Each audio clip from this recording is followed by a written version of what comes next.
Good morning, सुप्रभात। स्वागत है आप सभी का। आप देख रहे हैं समृद्धि न्यूज और मैं हूं आपके साथ पूजा तंवर। वक्त हो चला है दिन भर की बड़ी खबरों की ओर रुख करने का। शुरुआत करेंगे दिन की सुर्खियों के साथ। बागेश्वर धाम के पीठाधीश्वर धीरेन्द्र शास्त्री 18 मार्च यानी आज से महाराष्ट्र में दरबार लगाने जा रहे। धीरेन्द्र शास्त्री के दरबार लगाने वाले इस ऐलान के बाद से ही सियासत शुरू है। अग्निवीरों के लिए एमएचए ने बड़ा फैसला किया। बीएसएफ के बाद अब सीएसएफ की भर्तियों में मिलेगा 10% आरक्षण। समाजवादी पार्टी प्रमुख अखिलेश यादव ने टीएमसी प्रमुख ममता बनर्जी से कल मुलाकात की। असम में समाजवादी पार्टी का राष्ट्रीय अधिवेशन इस साल कोलकाता में हो रहा है। इसी सिलसिले में 18 और 19 मार्च को सम्मेलन में शामिल होंगे। बीजेपी ने राहुल गांधी को निशाने पर लिया। प्रेस कॉन्फ्रेंस के दौरान दरअसल जयराम रमेश ने राहुल गांधी के कान में फुसफुसाकर कहा था कि आप कहिए कि unfortunately for you I am a member of parliament. Kiran Rijiju ने यही ट्वीट किया। रिजिजू ने कहा कि राहुल गांधी को दोष मत दो, गलती जयराम रमेश की है। जयराम रमेश ने राहुल गांधी के साथ दूसरे क्लास के बच्चे जैसा व्यवहार क्यों किया। जय श्री राम के नारे को लेकर हेल हिटलर कहने वाले कांग्रेस नेता कमरू चौधरी ने कहा कि बीजेपी राम के साथ आतंक फैला रही है। यूपी से बंगाल तक राम के नारे का सहारा है। कोई अफसोस नहीं, हिटलर कहने का बीजेपी झूठ बेचती है। हंगामे के चलते राज्यसभा और लोकसभा की कार्रवाई सोमवार सुबह 11 बजे तक स्थगित हो गई है। लोकसभा में सत्ता पक्ष और विपक्ष लगातार नारेबाजी करता रहा और राहुल गांधी से माफी की मांग। कांग्रेस अध्यक्ष मल्लिकार्जुन खड़गे ने बीजेपी पर हमला बोलते हुए कहा कि वो खुद ही राष्ट्र विरोधी हैं और दूसरों को राष्ट्र विरोधी कह रहे हैं। उनके पास कोई मुद्दा नहीं है, इसलिए वो ऐसी बातें कह रहे हैं। दिल्ली पुलिस ने राहुल गांधी को नोटिस देकर उनसे जवाब मांगा। दरअसल राहुल गांधी का श्रीनगर में भारत जोड़ो यात्रा के दौरान दिया गया एक बयान सामने आया था, जिसमें वो बात कर रहे हैं कि महिलाओं के साथ सेक्सुअल असॉल्ट किया गया। नोटिस के जरिए दिल्ली पुलिस ने राहुल गांधी से पूछा कि हमें उन तमाम महिलाओं के बारे में जानकारी दें ताकि हम उस पर कार्रवाई कर सकें। बीजेपी विधायक हरिभूषण ठाकुर बचौल ने विवादित बयान दिया। उन्होंने कहा मुसलमानों का वोटिंग राइट समाप्त कर देना चाहिए। सरकारी योजनाओं का लाभ भी मुसलमानों को नहीं मिलना चाहिए। इन लोगों के लिए देश में कोई जगह नहीं है। ईडी ने महाराष्ट्र में औरंगाबाद में 3 ठिकानों पर छापेमारी की। ये छापेमारी प्रधानमंत्री आवास योजना के नाम पर हुई धोखाधड़ी से जुड़ी इस मामले में औरंगाबाद की सिटी चौक पुलिस जांच कर रही है। बीजेपी राहुल गांधी से माफी मांगने की अपनी मांग पर अड़ी हुई है। चीफ जेपी नड्डा ने अब प्रेस कॉन्फ्रेंस कर एक बार फिर राहुल गांधी से माफी मांगने की मांग की। नड्डा ने कहा राहुल गांधी अपने पाप पर देश से माफी मांगे। पाकिस्तान और कांग्रेस की भाषा एक जैसी। बीजेपी चीफ जेपी नड्डा के बाद अब कांग्रेस ने इस पर पलटवार किया। कांग्रेस नेता मनीष तिवारी ने कहा अगर बीजेपी के अध्यक्ष ने ऐसा बचकाना बयान दिया तो हमें कहना चाहता हूं कि उन्हें अपनी भाषा की संयम रखने की जरूरत। बीजेपी सांसद निशिकांत दुबे ने संसद, लोकतंत्र और संस्थानों का अपमान करने वाले बयानों के लिए राहुल गांधी के खिलाफ विशेष समिति बनाने की मांग की है। देश में अगले साल होने वाले लोकसभा चुनाव के लिए सभी दलों ने अपने स्तर पर तैयारी शुरू कर दी। इसी क्रम में समाजवादी पार्टी ने पश्चिम बंगाल की राजधानी कोलकाता में अपने राष्ट्रीय अधिवेशन का आयोजन किया है। यह अधिवेशन 2 दिन चलेगा। असम के मुख्यमंत्री हेमंत बिस्वा शर्मा ने मदरसों को बंद करने के अपने वादे को एक बार फिर से दोहराया। उन्होंने कहा मैंने 600 मदरसों को बंद कर दिया है और अब मैं मदरसों को बंद करने की कोशिश और करूंगा। हम स्कूल, कॉलेज, यूनिवर्सिटी चाहते हैं। उमेश पाल मर्डर केस में अब तक फरार रहे अतीक के बेटों और अन्य आरोपियों को नेपाल की सीमा पार कराने, उन्हें पनाह देने और नेपाल में ही कहीं भगाने के आरोप में यूपी एसटीएफ ने नेपाल से एक संदिग्ध आरोपी को गिरफ्तार किया।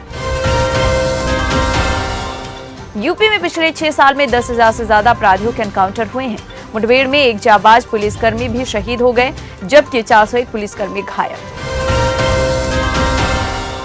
राहुल के भाषण पर बवाल मचा तो वरुण गांधी बोले मुझे मशहूर ऑक्सफोर्ड यूनिवर्सिटी में मोदी सरकार के कामकाज पर भाषण देने के लिए निमंत्रण मिला था, हालांकि मैंने इसे ठुकरा दिया।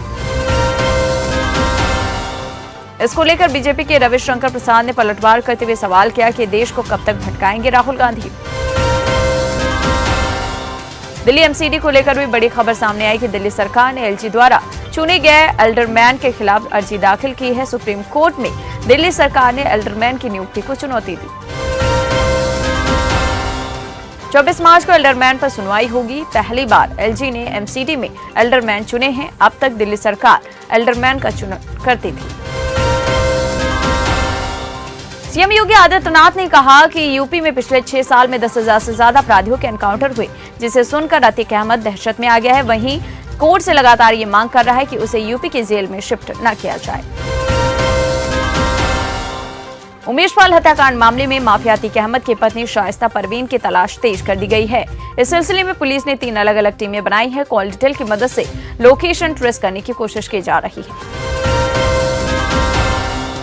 अतीक अहमद के करीबी के खिलाफ यूपी एसटीएफ ने विदेश पहुंचकर भी एक्शन लिया। जानकारी मिली है कि इसमें उमेश पाल हत्याकांड के आरोपियों को देश से बाहर जाने और पनाह देने में मदद की।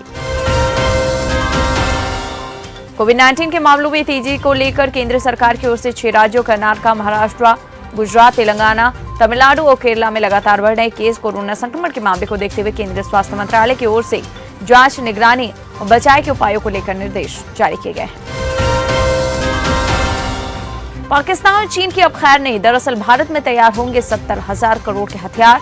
राजनाथ सिंह के दफ्तर के ट्विटर पेज पर ट्वीट किया गया। इतने बड़े पैमाने पर स्वदेशी खरीद न केवल भारतीय इंडस्ट्री को आत्मनिर्भर भारत के लक्ष्य को प्राप्त करने की दिशा में आगे बढ़ाएगी।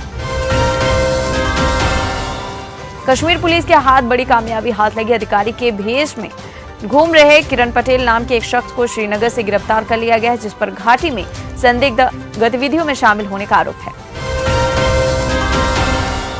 महाराष्ट्र के डिप्टी सीएम देवेंद्र फडणवीस की पत्नी को ब्लैकमेल करने के आरोप में अनेक्षा जयसिंघानी को पुलिस ने गिरफ्तार किया है। इस मामले में फडणवीस ने अनेक्षा पर कई गंभीर आरोप लगाए।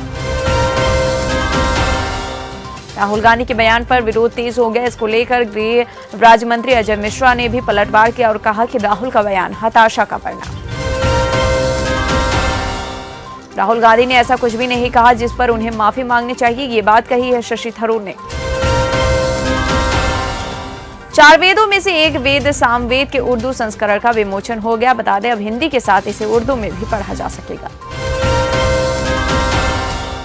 देश में H3N2 इन्फ्लुएंजा वायरस के बढ़ते मामलों ने दहशत बढ़ा दी है। H3N2 इन्फ्लुएंजा वायरस के 1 जनवरी से अब तक 450 से ज्यादा मामले सामने आ चुके हैं।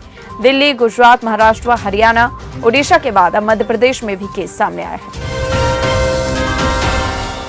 वहीं दिल्ली में H3N2 वायरस को लेकर एडवाइजरी जारी की गई है। भीड़भाड़ वाली जगहों से बचने की सलाह दी गई है।